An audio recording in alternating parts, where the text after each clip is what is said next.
Gaffer, a trip to Oxford, and you've seen them at close quarters and know what they're all about. Yeah, went to watch them last night. Long old journey, 380 miles there and back, but that was worth it. It's always good to go and see. We can send scouts to games and get reports back, but it's always good to see them in the flesh.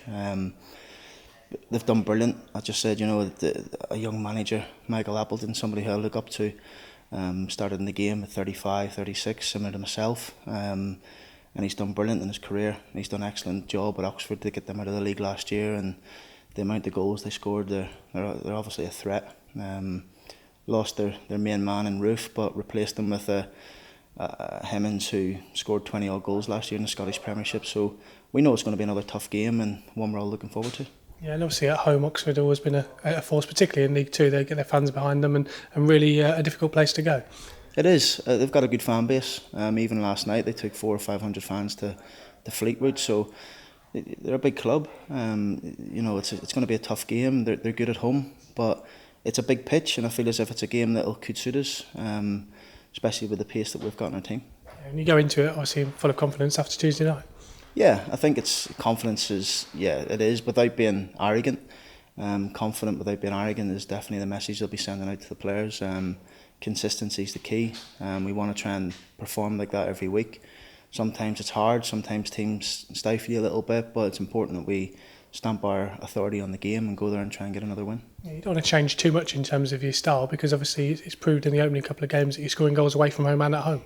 Yeah, I don't think that, like I said in pre-season, I know a lot of people were concerned about where our goals were going to come from.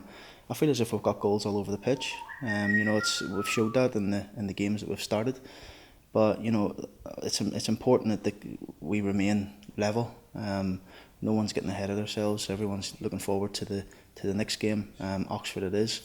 The games further down the line come thick and fast, as you know, in the first month, and the way they schedule them, it's a busy schedule for us all. So we got to make sure that the players are right.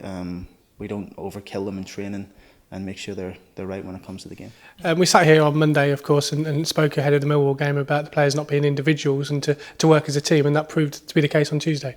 Yeah, I mean, we knew where we'd hurt Millwall. We knew if they weren't living each other's pockets around the centre circle, that we'd get them wider areas, we'd get them in behind them, and would impose a game on them that way. And I think it worked a treat for us, and everyone was delighted with it, but like I said, it's important that we do it again. Yeah, you're pleased as well with obviously the players that came into the team on Tuesday, but even in the games prior to that, the ones that you're bringing into the team are ready, they're fresh, they're raring to go, and they seem to slot in straight away without any problems. Yeah, I mean, I think it's a testament to the staff, to Ben, to John, to everyone's keeping everyone fit, and when they're called upon, they can produce a level performance that we've seen.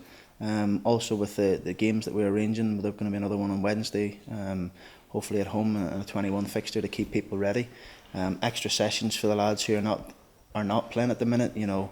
We had the boys in on Wednesday, myself and Lee and Ben, and we did a session with them then to keep them right. And when they're called upon, they're not rusty. The fitness levels aren't in considerable consideration. So as soon as they come into the team, they're fresh, they're ready to go. Yeah, Joe Grealish obviously got onto the pitch on Wednesday. Great moment for him. As you mentioned after the game, he wasn't able to get too much involved in the fixture, but just mentally getting him back on the pitch is a big thing for him. It was. I wanted to get him on earlier. I have to be honest. I was a bit disappointed with myself after the game. I didn't get him on earlier. I felt as if they'd lost a man, the 10 players on the pitch, but I think they just scored at the time. It set me back a little bit. So I was disappointed with myself I didn't get him on earlier, because I felt if he had got a chance, he'd have scored. But it was a great moment for Joe. He's been out a long time. He's waited for that patiently. He's worked really hard in training. In the game against Histon, he scored a hat-trick. So we know when Joe gets a chance, he'll score. He's similar to Tom Nichols in a way. He's a box player.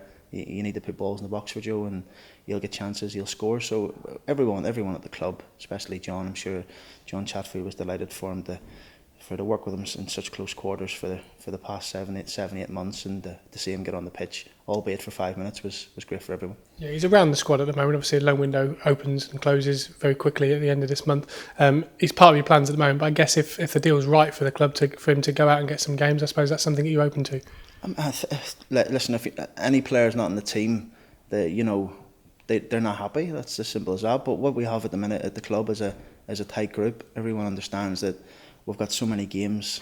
This year, like there's going to be 55, 60 games, possibly. So there's going to be opportunities for people, and I'm a firm believer that if someone comes in and does well, they keep their place, and that's just the way I work. Ryan Tafazoli's still a little way away, I think, from recovery, and he's in the physio room with Brad Edmund and Leanne Gold. Just an update on those two. They're working hard in terms of their fitness. Yeah, they are. Both of them's working hard. I had a conversation with them probably a week ago. I'm going to try and use them, get them out to watch games, use them as a little scouting mission, really, sort of thing. And both of them are looking forward to that. We're going to identify a few games that we can send them out to keep them busy, keep their mind mentally switched on to football. Yeah, they're working hard every day with the physio. They've both had their cast-offs now. They're both doing more in the gym, and they're both raring to get back. We just got to be patient with them and not force them back too early for them to do something similar again. But yeah, there'll be like 2 new signings when they come back.